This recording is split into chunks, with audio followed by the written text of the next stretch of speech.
Байтұрсынұлы оқуға шақыру. Балалар, оқуға бар, жатпа қарап, жуынып киіңдер шапшаңырақ.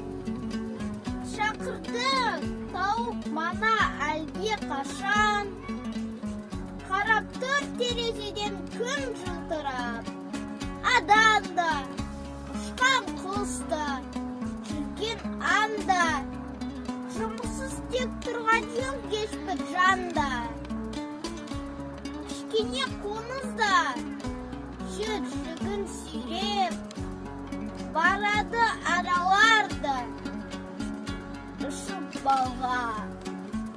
Күн ашық, тоғайлар шат, ың-жын ұрман, оянып жан мақұл түнге қонған.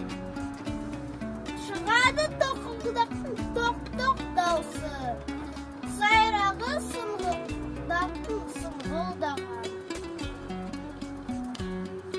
Өзенге балшылар ау қарап жүр, тоғайда орақ даусы, шам-шын ұрған. Алалап, ал кітапты қолдарына, құлдарын құдай сүймес жалқау болды.